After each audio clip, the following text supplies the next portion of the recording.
Hubo un pueblo desterrado en las montañas solitarias del norte de Italia, que conservó la luz de la verdad brillando en medio de la oscuridad de la Edad Media.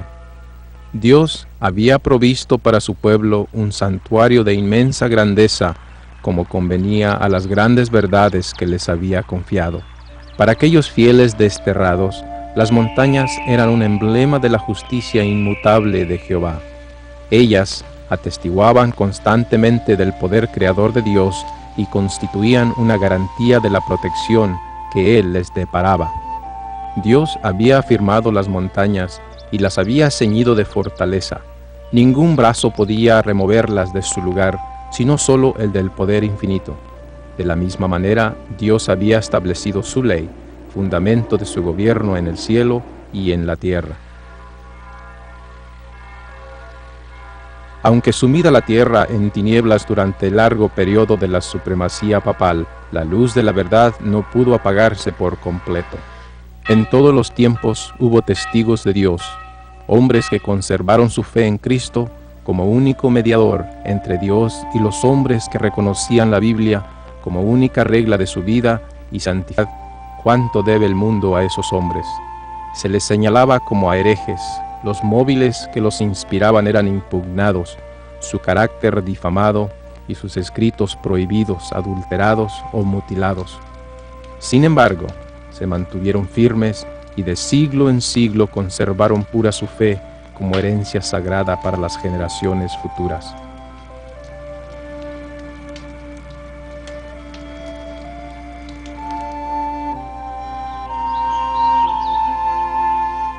Un grupo de estos testigos fieles de Dios fue el pueblo de los valdenses. Su doctrina resaltaba como las majestuosas montañas alrededor y contrastaba notablemente con las doctrinas falsas de Roma. De acuerdo con el sistema verdaderamente cristiano, sostenían su creencia religiosa en la palabra de Dios escrita. Pero esos humildes campesinos en sus obscuros retiros, apartados del mundo y sujetos a penosísimo trabajo diario, entre sus rebaños y viñedos, no habían llegado por sí al conocimiento de la verdad que se oponía a los dogmas y herejías de la iglesia apóstata. Su fe no era una fe nueva. Su religión fue transmitida como una herencia de sus antepasados.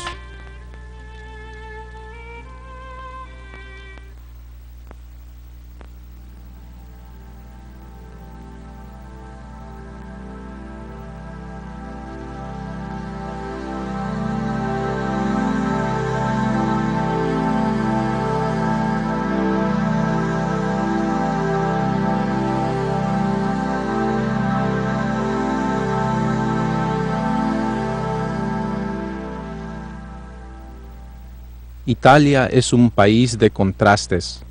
Al norte están las montañas nevadas y las praderas de los Alpes. La tierra del sur goza de un templado clima mediterráneo.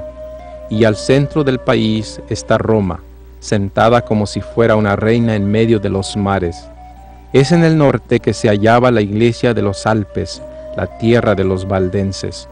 Como si fueran cincelados de las montañas, los valles del Piamonte se extienden como radios de una gigantesca rueda. El origen de los valdenses se pierde en la oscuridad de los siglos. Según sus tradiciones, ellos fueron arrancados del sur de Italia en los siglos II y III y llevados a los valles de los Alpes.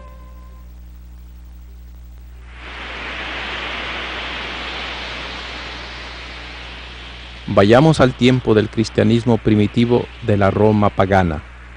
Pablo, un anciano de canas, fue llevado a Roma como prisionero. Allí, aunque encadenado a un soldado, Pablo fue permitido testificar por Cristo en su casa alquilada durante 2 años. En medio de 2 años, el Evangelio llegó a la casa imperial de Nerón y a toda Italia. Nerón, el emperador de Roma, era un agente de Satanás, era feroz, sin dignidad y corrupto. En su reinado, Pablo fue confinado a una celda oscura y deprimente en espera de su ejecución. Nerón ordenó el decapitamiento de Pablo, silenciando así a uno de los mayores testigos de Cristo, pero la influencia de Pablo y sus palabras escritas viven. Las persecuciones de los cristianos, que empezaron bajo el imperio de Nerón cerca del tiempo del martirio de Pablo, continuaron con mayor o menor furia por varios siglos. Muchos dieron sus vidas por seguir a Cristo. Ellos eran objeto de los odios y sospechas del pueblo. Se los condenaba como rebeldes contra el imperio, enemigos de la religión y azotes de la sociedad. Muchos de ellos sufrían sentencias de muerte por no querer adorar a las falsas deidades y reconocer al emperador como Dios en la tierra.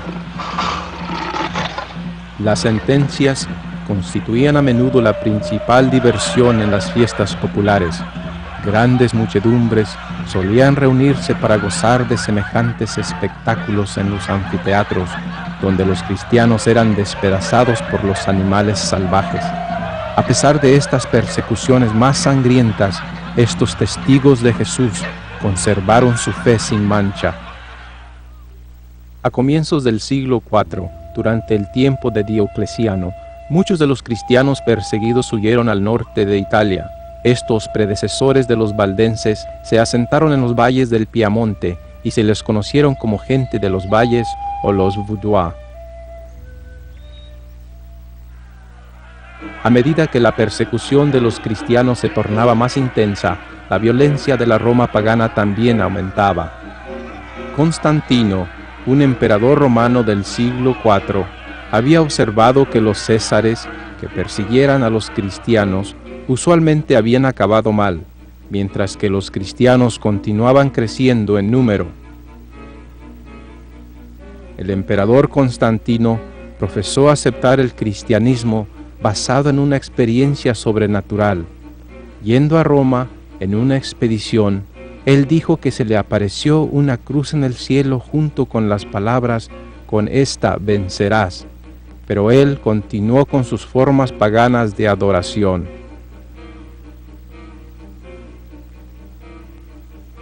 La conversión nominal de Constantino causó gran regocijo, pero en vez de que el mundo se convierta al cristianismo, el mundo entró a la iglesia vestido de formalismo de justicia.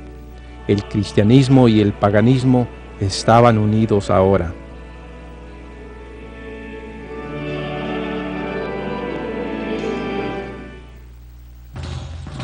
El sol, universalmente proclamado como un guía invencible y protector del emperador de Roma, recibía más devoción de parte de Constantino que el Señor Jesucristo. Esta moneda muestra en un lado a Constantino y en el otro a Apolo, el dios Sol. Después de que Constantino afirmó haber aceptado el cristianismo, el dios Sol Apolo, que a menudo se dibuja con los rayos solares saliendo de su cabeza, se convirtió en la imagen de Cristo para la iglesia cristiana. Los símbolos del sol se hallan a menudo en el arte de la iglesia romana, mostrando la unión del paganismo con el cristianismo. En el mismo centro de los edificios del Vaticano en Roma, se encuentra un inmenso disco solar, armazón sobre armazón. En el medio de este disco está un obelisco, un símbolo asociado con la adoración del sol. En las religiones paganas, el sol siempre ha sido un símbolo de vida. El obelisco representaba el órgano reproductor masculino. La rueda solar, que era también un símbolo de fertilidad, representaba al sol, la luna y las estrellas. Estos símbolos paganos se pueden ver en los templos por todo el mundo, y sus orígenes se pueden rastrear hasta la antigua Babilonia. Esta abertura en una de las grandes cúpulas de la Basílica de San Pedro permite que los rayos solares brillen adentro. Tome nota del disco solar alrededor de la abertura. Esta cúpula y la abertura, que simbolizan al sol, son parte del Panteón, el más antiguo templo pagano de Roma. Este templo fue terminado en el año 27 AC y dedicado a todos los dioses. La Basílica de San Pedro, que es una imitación del Panteón, copió una buena parte del simbolismo de este en su arquitectura, aún duplicando el obelisco que está en su frente. En un tiempo se colocaron estatuas de los dioses debajo de la cúpula, dentro del Panteón. La gente adoraba enfrente de esta estatua de San Pedro, la cual fue originalmente el ídolo Júpiter, un dios pagano sacado del panteón y colocado cerca del altar en la Basílica de San Pedro. Al lado izquierdo de este magnífico altar, con sus colosales columnas serpenteadas, está la estatua de María bajo la inscripción La Verita, que quiere decir la verdad. En la Iglesia romana se dice de María que es el camino, la verdad y la vida. Ella pisa el mundo mostrando así su poder sobre él. En sus brazos se ve algo sorprendente. Ella no está abrazando al niño Jesús como se esperaría, sino abraza el sol, un disco solar de oro. Se dice que la primera reina de Babilonia, llamada Semíramis, dio a luz al dios Sol. Ella fue llamada la Reina del Cielo, tanto como María es llamada la Reina del Cielo por la Iglesia Católica.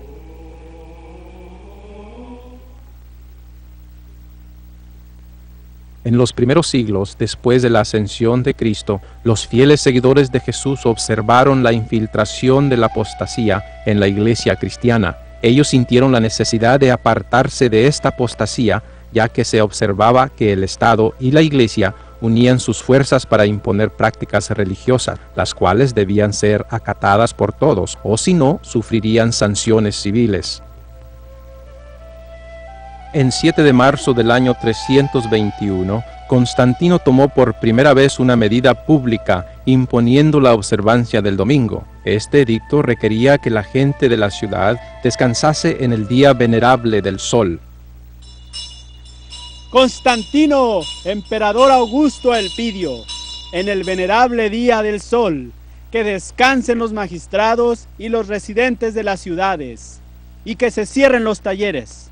Sin embargo, los que se dedican a la agricultura pueden libre y legalmente continuar en su ocupación, porque frecuentemente sucede que otro día no es oportuno para sembrar el grano o plantar la viña. No sea que por negligenciar el momento apropiado para tales operaciones se pierda la dádiva del cielo.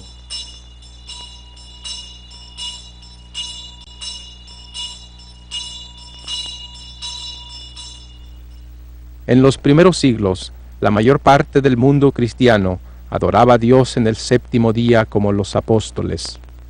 Cuando se vio que el edicto de Constantino carecía de pruebas para sustituir la autoridad divina, el obispo de Roma, Eusebio, quien buscara el favor de la princesa, propagó la idea de que Cristo había cambiado la santidad del sábado al domingo. Entonces, aquellos que continuaron aferrándose al séptimo día fueron declarados enemigos del Estado y de la Iglesia.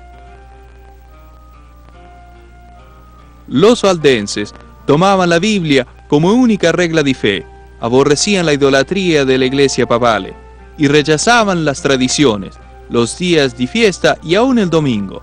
Sin embargo, guardaban el reposo del séptimo día y empleaban la manera apostólica del bautismo.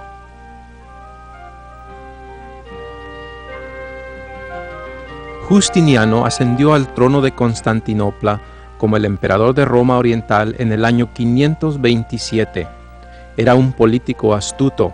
En un esfuerzo por extender su soberanía por todo el Imperio Romano, él vio la necesidad de asegurarse la cooperación de la Iglesia Católica, la cual estaba muy organizada a este tiempo. En el año 538, una nueva orden de papas comenzó con Vigilio. Ahora, los papas no estaban limitados solo a la Iglesia, sino pasaban a tener poderes sobre el Estado. Justiniano había otorgado al obispo de Roma la facultad de ser la cabeza de todos los obispos y el verdadero y efectivo disciplinador de los herejes. Así el papado quedara establecido firmemente para el siglo VI. Su asiento del poderío había sido establecido en la ciudad imperial y el obispo romano había sido declarado como la cabeza de la Iglesia toda. El paganismo había cedido al papado. Del 538 al 1798, Europa cayó en la edad del oscurantismo. Las atrocidades cometidas bajo el dominio del papado revelan ser una de las grandes potencias perseguidoras de la historia. Y el dragón le dio su poder y su trono y gran autoridad.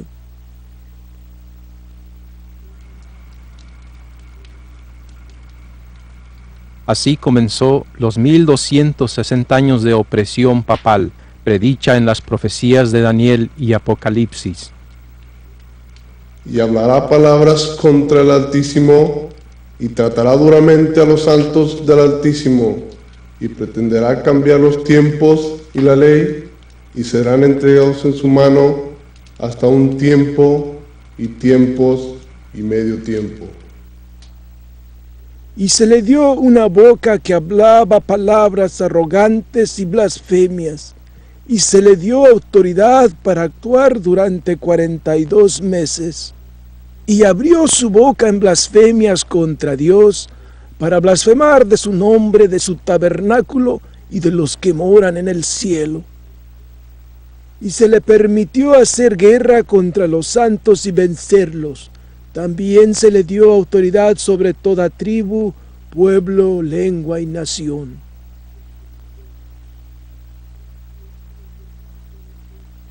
Y la mujer huyó al desierto, donde tiene un lugar preparado por Dios, para que allí la sustenten durante 1260 días.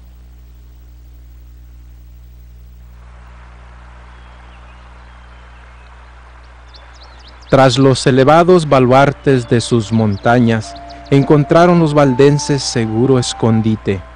Allí los testigos de la verdad conservaron por 1000 años la antigua fe. Privados por siglos de la iglesia visible y forzados a adorar en las fosas y cuevas, ellos hallaron fuerza en la palabra de Dios. El conocimiento personal de la palabra de Dios era la única luz para ellos. Los ministros valdenses eran educados como misioneros. Su escuela se hallaba en el remoto desfiladero montañoso más inaccesible del Prat del Tor. El estudio era riguroso y extenso, incluyendo los idiomas latín, romano e italiano. Después de varios años de estudio y retiro, se les consagraban a la obra de Dios con imposición de manos. A todo el que deseaba dedicarse al ministerio, se le exigía primero que adquiriese experiencia como evangelista. Cada septiembre del año, los barbes o tíos, como se les llamaba a sus pastores, realizaban una reunión general para revisar el trabajo de cada estudiante y para examinar y ordenar a los ministros jóvenes y para escoger los misioneros que visitarían las iglesias distantes de Italia y otros países. Todos debían servir en algún lugar lejano de las misiones por 3 años antes de hacerse cargo de una iglesia local. Este servicio, que desde sus comienzos requería abnegación y sacrificio, era una preparación adecuada para la vida que los pastores llevaban en aquellos tiempos de prueba. Los jóvenes que eran ordenados para el sagrado ministerio no veían en perspectiva ni riquezas ni glorias terrenales, sino una vida de trabajo y peligro y quizá el martirio. Los misioneros salían de 2 en 2 como Jesús se lo mandara a sus discípulos. Casi siempre se asociaba a un joven con un hombre de edad madura y de experiencia, quien era responsable de la educación y a cuya instrucción debía prestar atención el joven. No andaban siempre juntos, pero con frecuencia se reunían para orar y conferenciar, y de este modo se fortalecían uno a otro en la fe.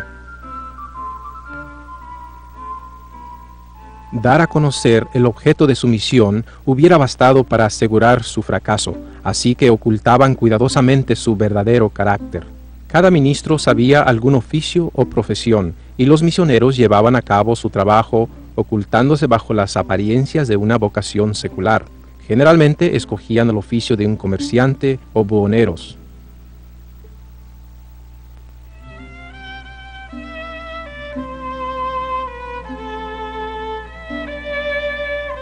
Comerciaban con sedas, joyas y otros artículos que en aquellos tiempos no era fácil conseguir salvo en distantes emporios, y se les daba la bienvenida como comerciantes allí donde se les habría menospreciado como misioneros.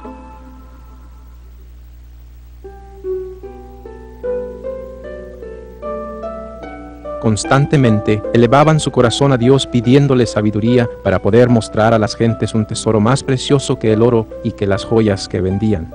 Llevaban siempre escondidos ejemplares de la Biblia entera o porciones de ella, y siempre que se presentaba la oportunidad, llamaban la atención de sus clientes a dichos manuscritos.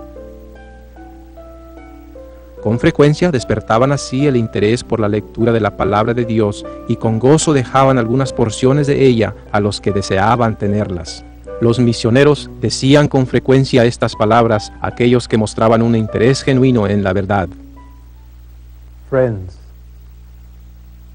Amigo, tenemos tesoros mucho más valiosos que lo que le mostramos. Si nos protege de los sacerdotes, se lo diremos. Tenemos una joya preciosa, procedente del mismo Dios. Al poseerla, uno encuentra el verdadero conocimiento de Dios. Y tenemos otra, que enciende el fuego del amor de Dios en el corazón del que la posee.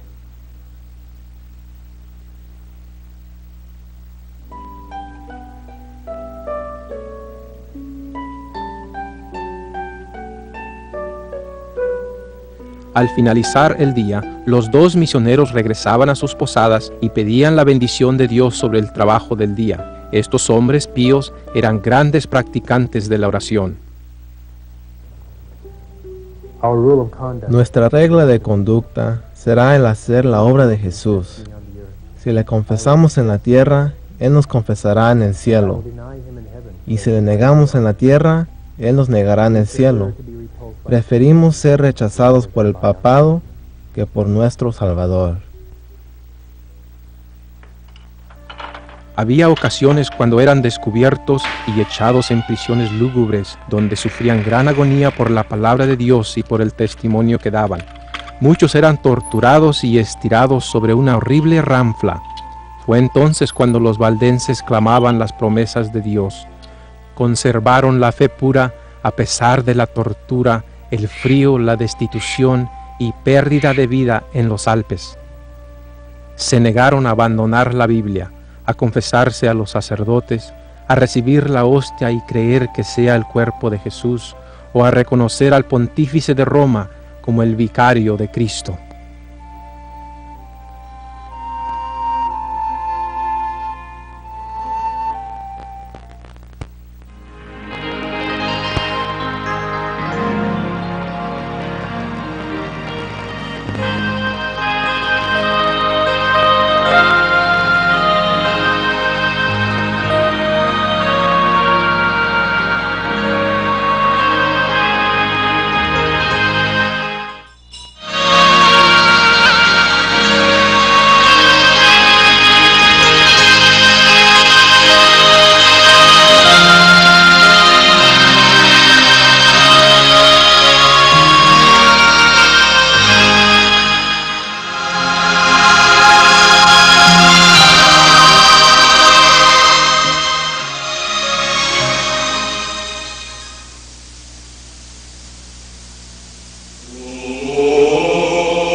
Las supersticiones practicadas por la Iglesia romana mantuvieron la conciencia de la gente atada a sus falsas doctrinas. Se les enseñaba a la gente a confiar en sus buenas obras para salvarse.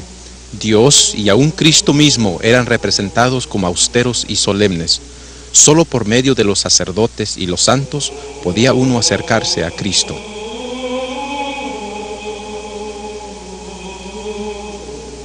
Este altar que está en Chiesa representa a María echando fuera del cielo a dos reformadores. Ellos son Martín Lutero y Juan Hus.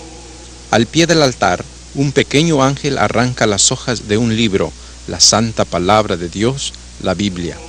Aunque fue esculpida a principios del siglo XVII, Esto representa la actitud desafiante de la Iglesia Católica durante los 1260 años de oscuridad espiritual.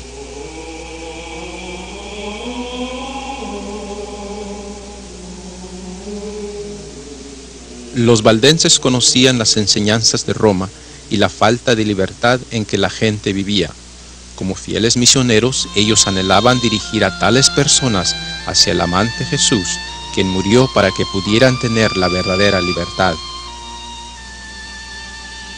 Hallando a los sinceros de corazón, ellos les enseñaban que Jesús es su verdadero sacerdote, que solo a Jesús debían confesar sus pecados y que Jesús es fiel en perdonarles y limpiarles del pecado.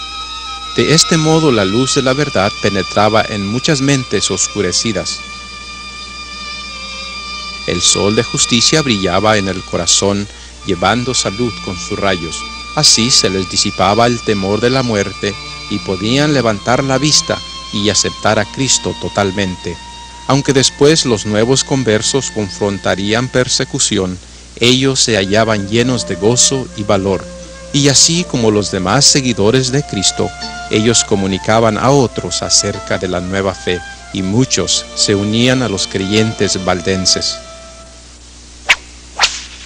En el año 1488, el Papa Inocencio VIII decretó que todos los valdenses de los Alpes de Cotián fuesen muertos. Se iba a desenvainar la espalda del papado contra los que guardaban los mandamientos de Dios, y no se iba a envainarla hasta que el último creyente en la fe fuese muerto.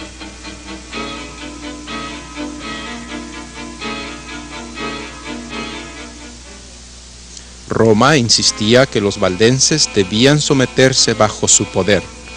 Oficiales de la iglesia fueron enviados con el decreto en la mano y les informaron lo siguiente: si venían al seno de la iglesia de Roma y si abrazaban la religión católica romana, ellos podían gozar de sus casas, propiedades, tierras, y podían vivir con sus familias sin vejación alguna.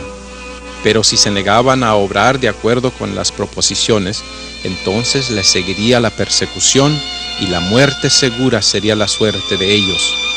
Frente a las proposiciones presentadas, los valdenses noblemente declararon que bajo ninguna consideración renunciarían su religión. Debido a la negativa de ellos para someterse a Roma, el papado escogió a Alberto Cattaneo para dirigir un ataque osado contra los valdenses. El plan del ataque consistía en dar un golpe mortal en el centro del territorio de los valdenses, el valle de Angroña. El ejército de Cattaneo se separó en dos divisiones. Una división, dirigida por el mismo Cattaneo, se movilizó hacia el Prat del Tor en el valle de Angroña, destruyendo todo a su paso.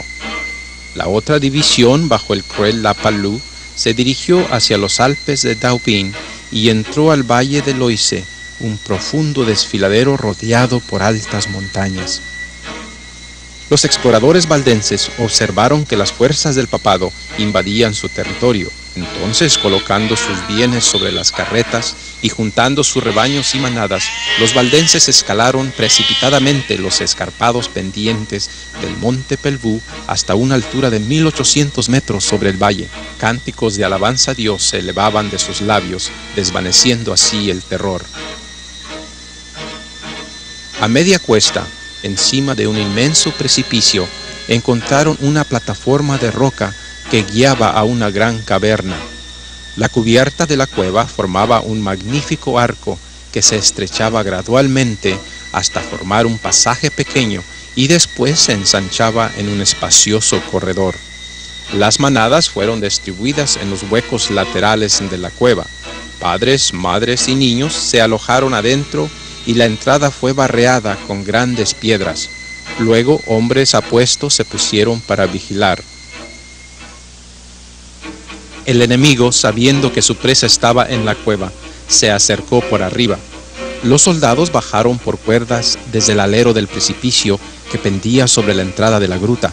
La plataforma a la entrada de la cueva fue tomada por los hombres de Lapalú. Los valdenses se adentraron más al fondo en el escondite. En vez de enviar sus tropas adentro a la cueva, La Palú les ordenó que juntasen toda la leña que pudieran. Entonces, amontonándola a la entrada de la cueva, prendió fuego. Un denso humo oscuro penetró en la cueva. Uno no puede imaginarse el sentir del pueblo de Dios en esa cueva, cuando el humo llenó la caverna sofocando a todos los que estaban allí. De seguro que se aferraron a las promesas de Dios. No temas en nada lo que vas a padecer. He aquí el diablo va a echar a alguno de vosotros en la cárcel, para que seáis probados, y tendréis tribulación durante 10 días. Sé fiel hasta la muerte, y yo te daré la corona de la vida.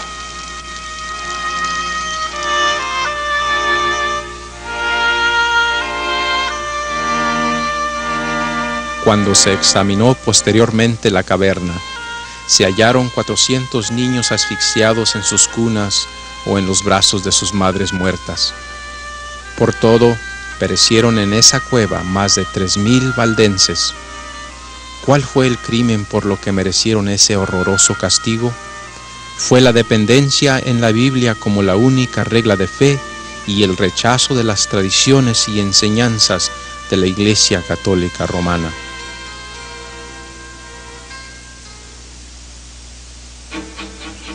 Mientras la Palú cumplía su misión de destrucción en el monte Pelvoux, Cattaneo dirigía su ejército al norte y oeste para destruir a los valdenses en el valle de Angroña.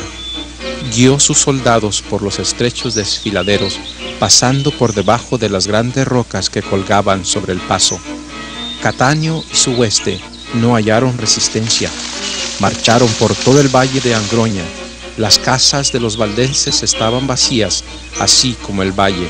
Cattaneo supuso que los habitantes del valle habrían huido a Prat del Tor.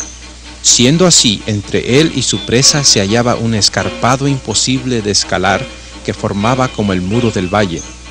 Parecía que el enviado del Papa y su ejército iban a ser detenidos por esta barricada natural. Se podían ver las montañas blancas que rodeaban el Prat. Después de una búsqueda intensa, Cattaneo descubrió la única senda que se abría hacia las montañas. Algún temblor de la naturaleza había rajado las montañas formando un despeñadero largo, estrecho y oscuro. Cattaneo ordenó temerariamente a sus hombres para que entrasen y cruzasen ese espantoso desfiladero sin saber que regresaría con muy pocos de ellos. El único pasaje que atravesaba ese despeñadero era un arrecife rocoso en un costado de la montaña, tan angosto que no podían avanzar lado a lado dos juntos. Si se les acometía de frente, de atrás o de arriba, no tenían ninguna escapatoria, ni tampoco espacio para defenderse del ataque. El sendero colgaba a media altura desde la base del desfiladero, donde muchas aguas se precipitaban sobre las rocas. Fue en ese espantoso despeñadero que los soldados del enviado del Papa marcharon. Avanzaron lo mejor que pudieron a lo largo de ese arrecife, acercándose a Prat. Parecía imposible que su presa se les escapase, pero Dios estaba velando sobre su pueblo. Mientras los soldados del enemigo avanzaban por el estrecho sendero, una nube blanca del tamaño de la palma de la mano, inadvertido por los invasores pero ansiosamente observado por los valdenses, fue visto juntarse en el pico de la montaña. La nube se agrandaba y se oscurecía rápidamente. Se deslizó por el costado de la montaña, ondulando como si el océano se precipitase por el cielo, una neblina tenebrosa.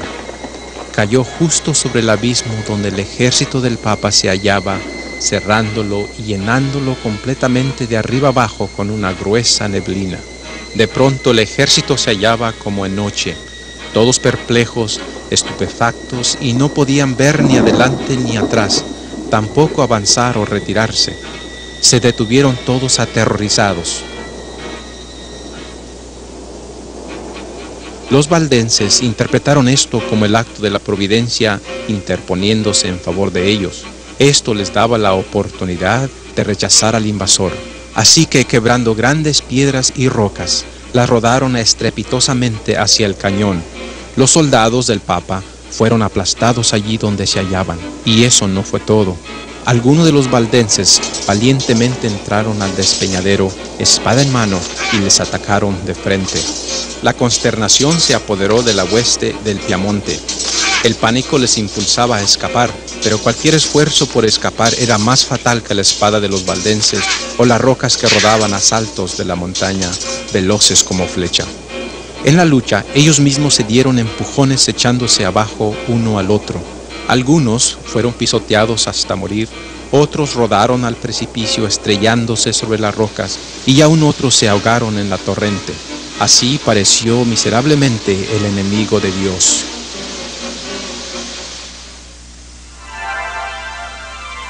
Y se le dieron a la mujer 2 alas de gran águila, para que volase de la presencia de la serpiente al desierto, a su lugar, donde es sustentada por un tiempo y tiempos y la mitad de un tiempo.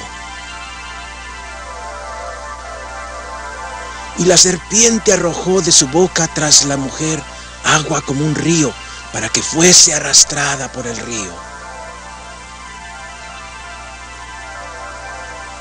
Pero la tierra ayudó a la mujer, pues la tierra abrió su boca y tragó el río que el dragón había echado de su boca.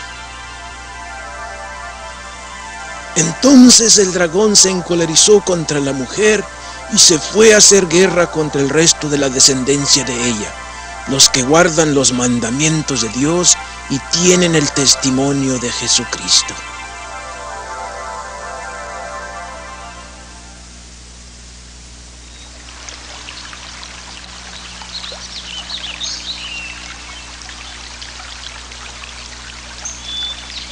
Se ha dicho que había 3 clases de misioneros que pervertían el sur de Europa durante la Edad Media: el trovador, el barbe y el mayor de los 3, la Biblia. El trovador debe haber creado una vista colorida al visitar los castillos medievales. El motivo principal era presentar las verdades de Dios como estaban escritas en su santa palabra. Apenas entraba el trovador por el portón del castillo con sus mercancías, la gente se reunía para oír cualquier noticia del mundo exterior y para oír al ministril cantar y tocar para entretenerles. Un ministril común cantaba canciones provincianas de amor de la época, pero los misioneros valdenses cantaban porciones de los salmos que enseñaban virtud y señalaban el odio como vicio. Mientras la gente oía, alguien era motivado para oír más al evangelista cantor. De esa manera, los ministriles valdenses enseñaban a la gente que Dios es el único objeto de adoración, la Biblia la única regla de fe y Cristo el único medio de salvación. Así, de castillo en castillo, los dedicados siervos de Cristo daban su testimonio y enseñaban las preciosas verdades de la palabra de Dios por medio del canto.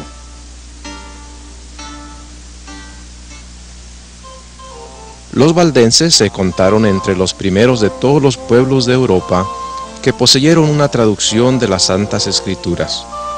Centenares de años antes de la Reforma, tenían ya la Biblia manuscrita en su propio idioma. Habían conservado la fe apostólica pura y sin adulteración, y esto los hizo objeto especial del odio y de la persecución. Declaraban que la Iglesia de Roma era la Babilonia apóstata del Apocalipsis y con riesgo de perder sus vidas se oponían a su influencia y principios corruptores. Como resultado de una larga persecución, algunos sacrificaron su fe e hicieron poco a poco concesiones en sus principios distintivos. Otros se aferraron a la verdad. Durante los siglos de oscuridad y apostasía, siempre hubo valdenses que negaron la supremacía de Roma, que rechazaron como idolátrico la adoración de las imágenes y que guardaron el verdadero sábado bíblico. Conservaron su fe en medio de la más violenta y tempestuosa oposición. Aunque degollados por la espada de Saboya y quemados en la hoguera romanista, defendieron con firmeza la palabra de Dios y su honor.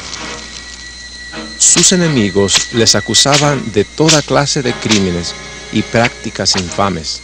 Les llamaban hechiceros y les culpaban de adorar a Lucifer en la forma del gato negro. Se decía que todos los niños valdenses nacían con cuellos velludos, con 4 hileras de dientes negros y con un solo ojo en la frente. Cierta vez el duque de Saboya visitó a sus súbditos valdenses después de un periodo de persecución. Pidió ver a esos niños monstruosos.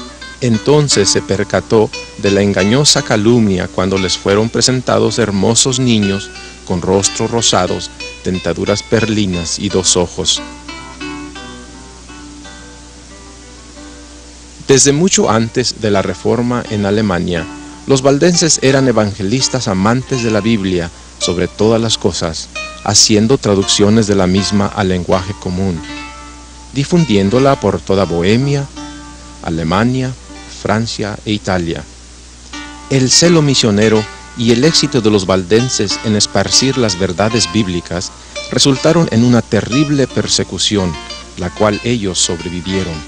Sin embargo, la sangre de estos mártires regó la semilla del Evangelio. Desde su más tierna edad, los jóvenes valdenses recibían instrucciones en las Sagradas Escrituras y se les enseñaba a considerar sagrados los requerimientos de la ley de Dios. Los niños memorizaban capítulos enteros de la Biblia, de manera que cualquier suerte que corriesen las copias de la Biblia, grandes porciones de ellas se preservasen en la memoria de la juventud. Ellos iban de noche a las reuniones secretas de las casas, con pies descalzos para no ser notados cuando iban pasando o con zapatos envueltos en paños. Era costumbre entre ellos oír el Evangelio recitado por los niños, quienes se turnaban en repetir porciones del mismo. Y se le dieron a la mujer 2 alas de la gran águila, para que volase de la presencia de la serpiente al desierto, a su lugar donde es sustentada por un tiempo y tiempos y la mitad de un tiempo. Entonces el dragón se encolerizó contra la mujer y se fue a hacer guerra contra el resto de la descendencia de ella, los que guardan los mandamientos de Dios y tienen el testimonio de Jesucristo. Cada barbe o pastor aprendía un oficio manual o profesión. Todos sabían cómo cultivar el campo y criar los ganados. Antes de la invención de la imprenta, ellos copiaban grandes porciones de las Escrituras para que sus estudiantes las usasen, a quienes también les enseñaban otros idiomas y les instruían en la piedad y las buenas obras. Todos debían memorizar los libros de Mateo y Juan, pero muchos de ellos memorizaban todo el Nuevo Testamento y bastante del Antiguo. Los atesoraban en sus mentes y corazones para compartir con aquellos con quienes se pusieran en contacto mientras iban en viajes misioneros para el Señor Jesucristo.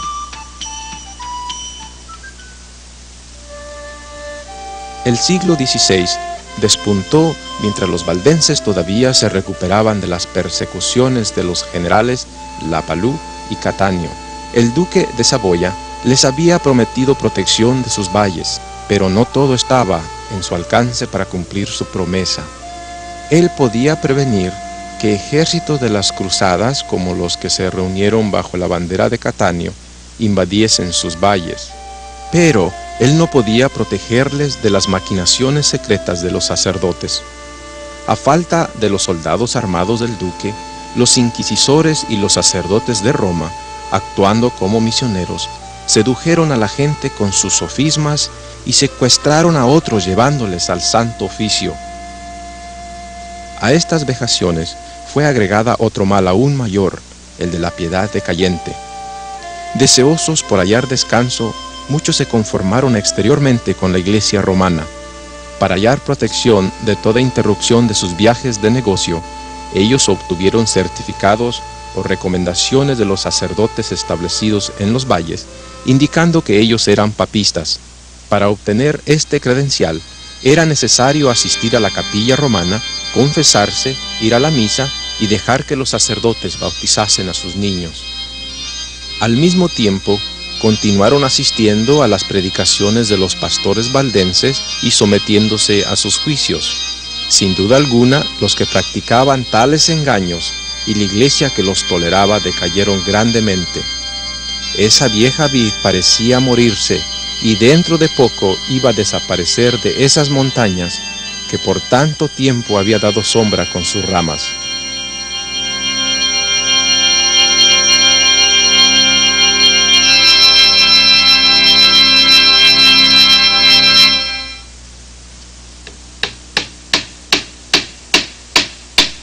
Por este mismo tiempo, la reforma protestante iba brotante por toda Europa.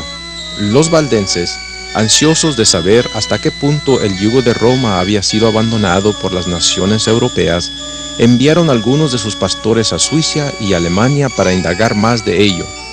Ansiaban dar a conocer sus creencias y prácticas y en qué se comparaban con las creencias de los nuevos reformadores. Se organizó un sínodo y representantes de varias partes de Europa vinieron para conferenciar con los valdenses de Italia y Francia. Los representantes se reunieron el 12 de octubre de 1532 en la ciudad de Champfleury, en el centro del valle de Angroña. Al concluir esta reunión, las decisiones tomadas fueron incorporadas en la corta confesión de fe, donde los valdenses y reformadores entraron de acuerdo sobre la incapacidad moral del ser humano, elección a la vida eterna, la voluntad de Dios dada a conocer en la Biblia, la única regla del deber y la doctrina de solo dos sacramentos, el bautismo y la cena del Señor. En su ansiedad y gozo por unirse a aquellos que se oponían a los errores de Roma y estimaban la palabra de Dios, los valdenses sacrificaron los últimos vestigios del sábado bíblico por la adoración del domingo de los reformadores. El resto de los guardadores del sábado, aún entre ellos, fueron silenciados. La mayoría de los valdenses se unieron a los reformadores para convertirse como parte de un gran movimiento que protestaría contra la opresión del papado. La lámpara, que ya había estado a punto de extinguirse, comenzó a arder en su brillo anterior. El espíritu de los valdenses revivió. Ya no practicaban más los disimulos y cobardes encubrimientos a los cuales habían recurrido para evitar la persecución. Ya no tenían temor de confesar su fe. De ahí para adelante nunca se les vería en la misa o las iglesias de los papistas. Se negarían a reconocer a los sacerdotes de Roma como ministros de Cristo y bajo ninguna circunstancia recibirían cualquier beneficio espiritual o servicio de sus manos. Los valdenses colocaron en las manos de los reformadores el más apropiado y noble regalo, el libro, o sea, la Biblia, la cual sus padres habían preservado con su sangre y sus barbes habían transcrito y puesto en circulación laboriosamente. Ahora, ellos la traducían a la lengua francesa y la imprimían por cuenta propia para las iglesias de la Reforma. Fortalecidos por el compañerismo de sus hermanos protestantes, los valdenses reconstruyeron sus iglesias y reinstauraron los servicios de adoración. Sus pastores fueron multiplicados y multitudes acudían a sus predicaciones para beber del agua de la vida fluyendo nuevamente de su tierra.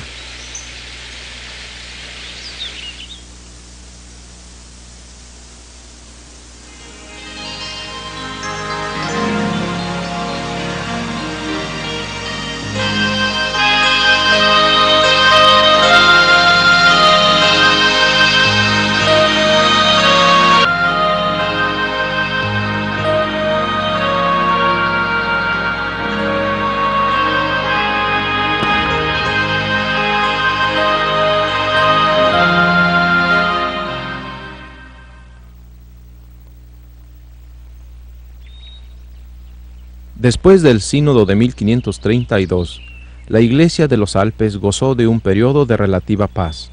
Era un tiempo de gran prosperidad espiritual, pero este nuevo celo revivió la malicia de sus perseguidores. El martirio de los fieles valdenses continuaba testificando contra Roma hasta que los inquisidores, el nuncio del Papa y los embajadores de España y Francia se unieron para apremiar al rey Filiberto a que purgue sus dominios. Él fue incapaz de resistir las poderosas incitaciones y la tempestad se desató otra vez, primeramente sobre Turín, después sobre la planicie del Piamonte y hasta los Alpes de los valdenses, donde quiera que se sabía que había congregación valdense. En 1655, cuando la persecución estaba en su auge, un grupo de valdenses se escondió en las cuevas de las montañas. Al ser descubierto, ellos fueron llevados a la cima del monte Castelluso y arrojados de allí al precipicio. El monte Castelluso fue escenario de muchas atrocidades. Cuán frecuentemente en los días del antaño era lanzado el creyente por su espantosa cuesta empinada, estrellándose sobre las rocas en el fondo, allí mezclándose en un nefando montón que crecía espectralmente con cada víctima lanzada. Los cuerpos lacerados de pastores, labradores, madres y niños quedaban tendidos uno sobre otro. Eran las tragedias en conexión con este monte que inspiró al conocido soneto de Milton. Toma venganza, oh Señor, por tus santos degollados, cuyos huesos se hallan esparcidos por los helados Alpes. Registra en tu libro los quejidos de tus ovejas de otrora, degolladas en sus antiguos apriscos por el sanguinario piamontés, que despeñó madre e infante abajo a las rocas. Sus gemidos redoblaron hacia las montañas, y ellos al cielo.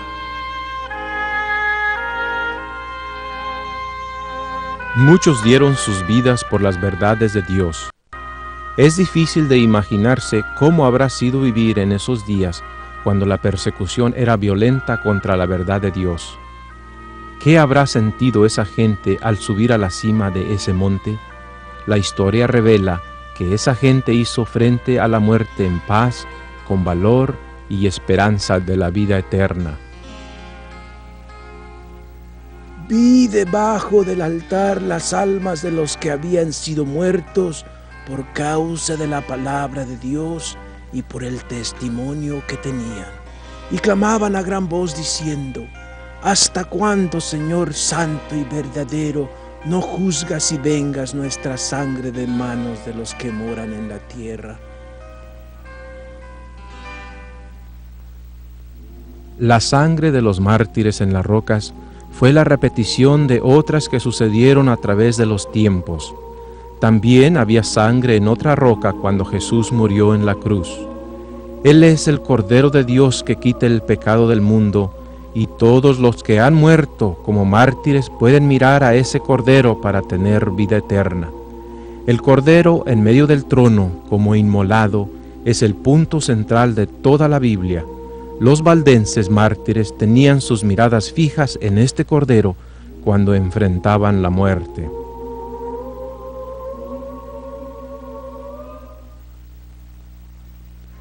Según los registros de Dios, el año de 1685 fue registrado con infamia. El rey Luis XIV se acercaba a la muerte. Su vida había sido llena de pecados y corrupciones. Para apaciguar su conciencia, él preguntó a su confesor católico: ¿qué buena obra podría hacer para expiar sus muchos pecados? La respuesta estaba en la punta de la lengua. Él debía extirpar el protestantismo de Francia. Luis XIV hizo como se le ordenó. Se inclinó ante la raída corona del sacerdote y papa de Roma. Buscó un compañero para la sangrienta guerra del exterminio del protestantismo en Francia. Luis XIV envió un embajador al duque de Saboya con el pedido de que hiciera con los valdenses como él estaba haciendo con los hugonotes. El duque de Saboya, Víctor Amadeo, era joven y humanitario de naturaleza. Respetando a los valdenses y a la lealtad que le tenían, él ignoró el pedido del rey de Francia. Entonces Luis XIV escribió al duque de Saboya amenazándole que él mismo lo haría con un ejército de 14,000 hombres y que tomaría para sí los valles por su sacrificio. Eso era mucho. Inmediatamente se convino a hacer un tratado entre el duque y el rey francés, en el cual Luis XIV le ofreció una fuerza armada para que el duque obligara a los valdenses a tornarse servidores de Roma, bajo pena de exterminación. En 31 de enero 1686, el siguiente edicto fue proclamado en el valle. Los valdenses deberán de aquí en adelante cesar y descontinuar para siempre todas las prácticas de su religión. Se les prohíbe realizar reuniones religiosas, bajo pena de muerte y bajo sanción de confiscación de todos sus bienes. Todos sus anteriores privilegios quedan abolidos. Todas sus iglesias, casas de oración y otros edificios consagrados a la adoración serán arrasados por el suelo. A todos los pastores y maestros de escuela del valle se les manda que abracen el romanismo o que dejen el país dentro de 15 días, bajo pena de muerte y confiscación de bienes.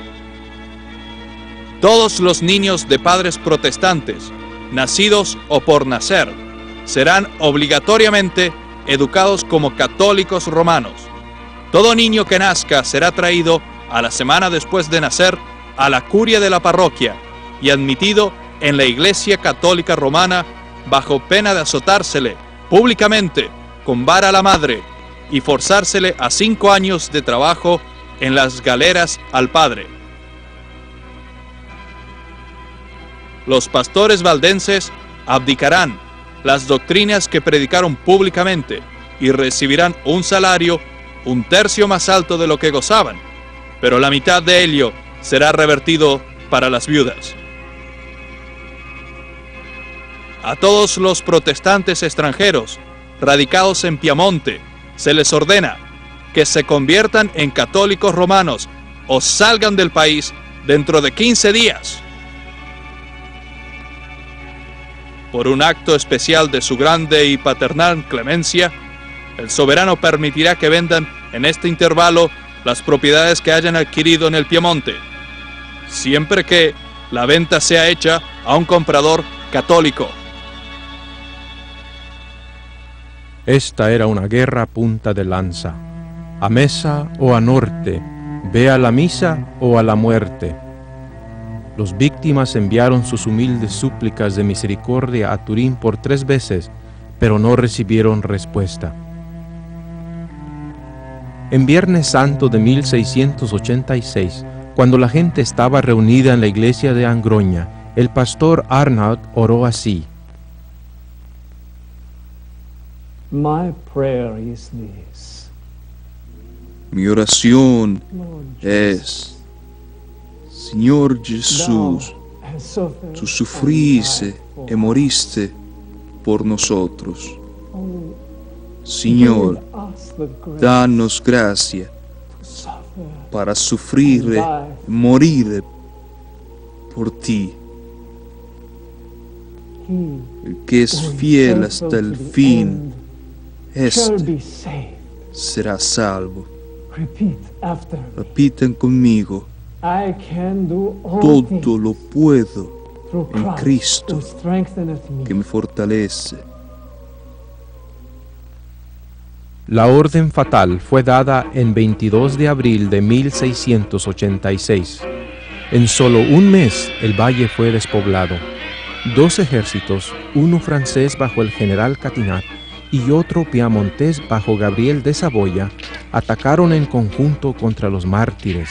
Algunos fueron quemados vivos, otros desollados, muchos fueron colgados en árboles, otros lanzados a los precipicios y aún otros usados como blancos de los soldados. La mayor parte de la población no sobrevivió. De todos ellos, 42 hombres y pocos niños y mujeres escaparon a las alturas de un monte y otro tanto a otro monte.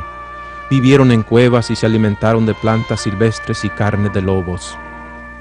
Los restantes 12 a 13,000 en el valle fueron conducidos como ganado a las prisiones de Turín, una distancia de 48 kilómetros.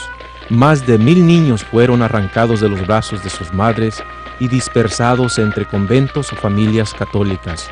Muchos de los adultos fueron dados al rey Luis XIV para sus galeras en Marsella. Millares murieron en las prisiones de Turín porque se les apiñaba uno sobre otro, se les alimentaba de pan añejo y agua podrida, se les hacía dormir sobre ladrillos, suelo duro o paja mojada, comidos por las sabandijas y dejados sin luz toda la noche, aun cuando sus enfermos estaban muriéndose. El sol les tostaba en verano y el frío les congelaba en el invierno. Y los sacerdotes y monjas se les acercaban por todos los medios infames para convertirles. Al fin salió una orden lograda por las súplicas de los fieles suizos para poner en libertad a los sobrevivientes y enviárseles al otro lado de las montañas, a un refugio en Suiza. Después de un sufrimiento indescriptible, los sobrevivientes valdenses fueron soltados para que trepasen las montañas hacia Suiza en pleno invierno. Cualquier cosa era mejor que la inmundicia y enfermedad que sufrieron en Turín. Todos estaban impacientes de salir de esas horribles prisiones. La orden les fue leída a las 5 horas de una tarde de invierno. Debilitados y enfermos, se prepararon para salir a la noche, tal como estaban vestidos en harapos. Tan pronto como salieron, caminaron como 16 o 19 kilómetros esa noche, pero el duro invierno cobró sus víctimas. La luz del amanecer reveló cadáveres congelados tendidos sobre las laderas de la montaña. Los valdenses ofrecieron sus vidas hasta la muerte. Murieron como vencedores y recibirán el galardón de los vencedores.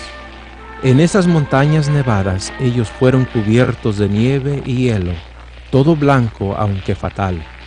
Pero en la tierra nueva ellos tendrán la vestidura de luz blanca y limpia, el manto de la justicia de Cristo.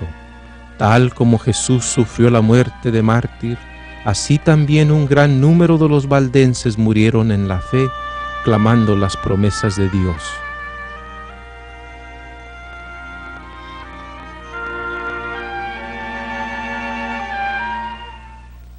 Cientos de ellos murieron debido a la exposición a temperaturas bajísimas, pobremente vestidos y en condiciones debilitadas. 3,000 de ellos llegaron a Suiza, pero eran como esqueletos andantes, cansados, con ampollas en los pies y hambrientos. Fueron recibidos piadosamente, con amor, admiración y generosidad. Inmediatamente recibieron zapatos y ropas abrigadas para protegerse del frío. Fueron llevados gozosamente a las casas de sus amigos. Los valdenses sobrevivientes estaban agradecidos por su liberación, pero también apenados por estar desterrados de su propia tierra.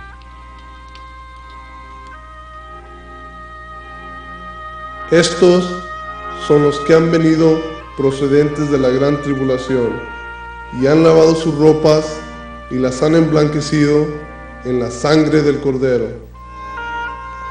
Los valles estaban desolados, las iglesias destruidas, las casas quemadas y las montañas sembradas de cadáveres.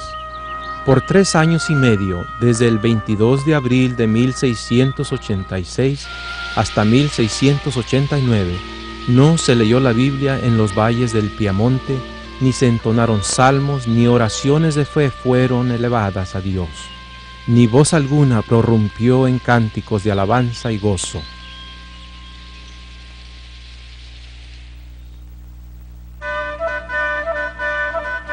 Una historia emotiva de dedicación y valor se vivió con el glorioso retorno de los valdenses a su tierra, el Valle del Piamonte.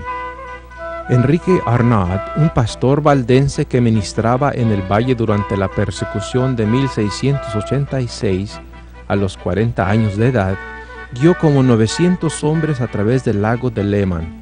Después de 10 días de fatiga, batallas y penurias en las montañas de Saboya, ellos llegaron a los límites de sus valles. Al llegar a la primera villa, sacaron la puerta de una iglesia para hacer de ella un púlpito, y Arnaud predicó afuera. Pero el enemigo, el duque de Saboya, instigado por el Papa Romano, vino contra los soldados valdenses y les desplazó de nuevo a las montañas. Un ejército de 20,000 contra 900. Los soldados valdenses se defendieron en las montañas durante todo el invierno. Por la providencia de Dios, hallaron un sembradío de maíz sin cosechar, pero cubierto de nieve. La neblina, el viento, la lluvia y la nieve estuvieron a favor de ellos. Parece que estos estaban al mando de ellos, según dijo un oficial del enemigo. Por meses resistieron los ataques del enemigo, abandonando sus barricadas, luchando a poquitos y al final desplazados a la cima de la Valsiglia, parecían sin esperanza. De allí, dirigidos por uno de sus capitanes y frecuentemente ocultados de sus enemigos por una neblina, escaparon por el borde de un precipicio. Finalmente se formó una coalición entre Alemania, Gran Bretaña, Holanda y España para refrenar la ambición de Francia. Se le escogió 3 días para que Víctor Amadeo escogiera de cuál lado quería estar, de parte de los aliados o del rey de Francia. Amadeo escogió unirse a la coalición y por tanto romper con Luis XIV. En este caso, ¿a quién daría la bienvenida a los Alpes sino a los valdenses, un pueblo que había sido leal a su reino? Dispuestos a ampararse al lado del trono de su príncipe, y puesto que la mano perseguidora fue retirada, los valdenses aceptaron la oferta de paz. Sus villas y tierras les fueron restaurados. Sus iglesias fueron reabiertas para que adorasen los protestantes. Sus hermanos que todavía estaban prisioneros en Turín fueron libertados. Sus paisanos residentes en Alemania recibieron pasaportes para volver a sus casas. Así, después de un triste intervalo de 3 años y medio, los valles se poblaron de una antigua raza y se llenaron de las antiguas canciones de alabanza. Aunque se les otorgaron de nuevo sus tierras y algunos privilegios, los valdenses fueron aislados en las montañas, privados de sus derechos civiles. Eran parias y marginados de Italia. Un valdense no podía ejercer su profesión o tomar cursos regulares en las universidades de Italia o adorar de acuerdo a su fe fuera del valle. No fue sino hasta 1848 cuando finalmente se les dieron plenos derechos civiles y libertades. Los años de persecución y las negociaciones diplomáticas con el gobierno italiano cobraron su precio. Bastante de su antigua herencia apostólica se ha perdido. Muchas de sus creencias fueron sacrificadas. La dependencia total de la palabra de Dios se dio ante las tradiciones de los hombres, y el celo misionero por la pura y genuina verdad del Evangelio se perdió.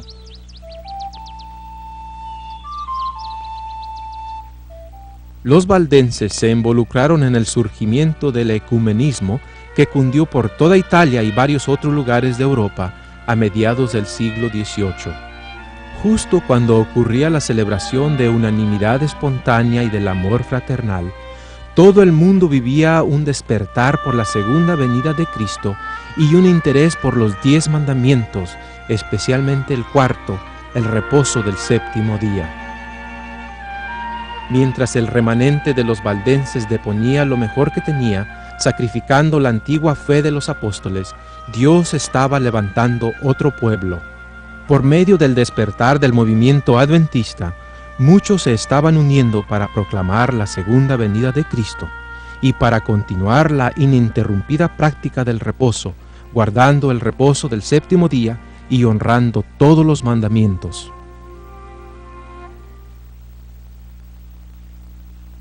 Entonces el dragón se encolerizó contra la mujer y se fue a hacer guerra contra el resto de la descendencia de ella, los que guardan los mandamientos de Dios y tienen el testimonio de Jesucristo. El pueblo remanente de Dios deberá soportar las persecuciones como los valdenses. Deberá dar el mensaje de amonestación contra el poder representado por la bestia en Apocalipsis 13. Y se le dio una boca que hablaba palabras arrogantes y blasfemias, y se le dio autoridad para actuar durante 42 meses. Y se le permitió hacer guerra contra los santos y vencerlos. También se le dio autoridad sobre toda tribu, pueblo, lengua y nación. y la adorarán todos los moradores de la tierra, cuyos nombres no están escritos desde la fundación del mundo en el libro de la vida del Cordero que fue inmolado. La influencia de la Roma papal y de las naciones que reconocen su dominio está lejos de ser destruida. La profecía señala la restauración de su poder. Podemos ver cumpliéndose esto en la caída del comunismo soviético y en el resurgimiento de la dominación católica bajo el Papa Juan Pablo II.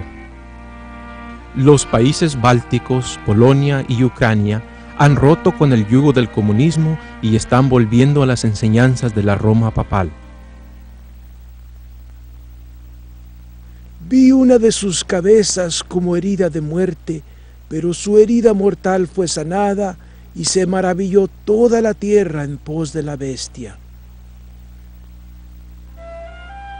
El catolicismo romano nunca había recibido la aceptación del mundo protestante como lo recibe hoy.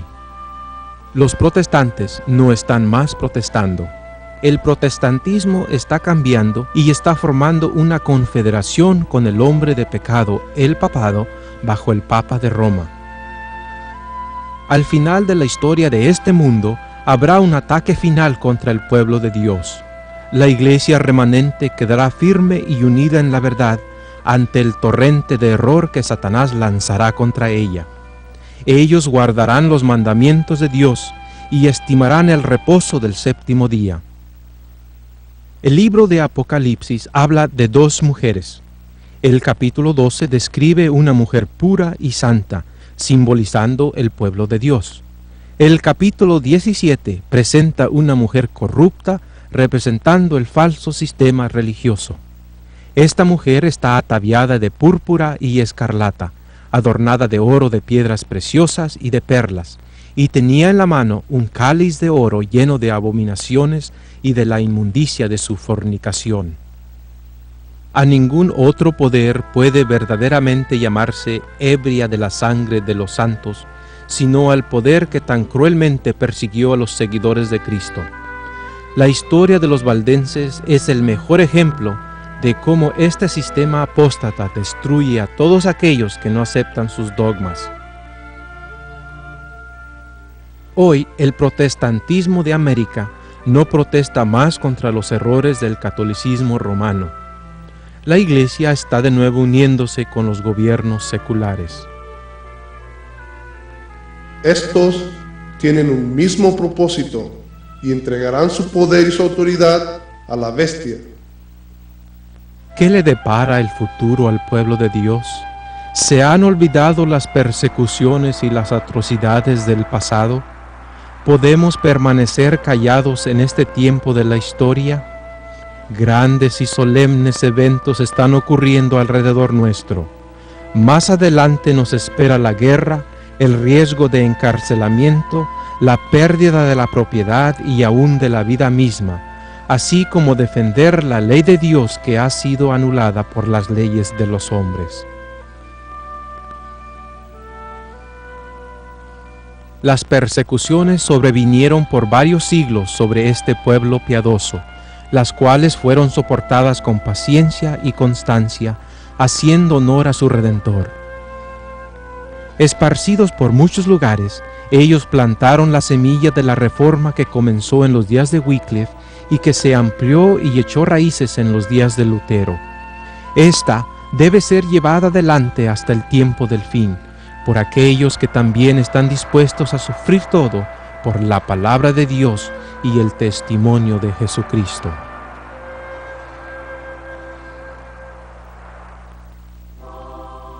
He aquí, yo vengo pronto, y mi galardón conmigo, para recompensar a cada uno, según sea su obra. Yo soy el Alfa y la Omega, el principio y el fin, el primero y el último. Bienaventurados los que guardan sus mandamientos, para poder tener acceso al árbol de la vida y para entrar por las puertas en la ciudad.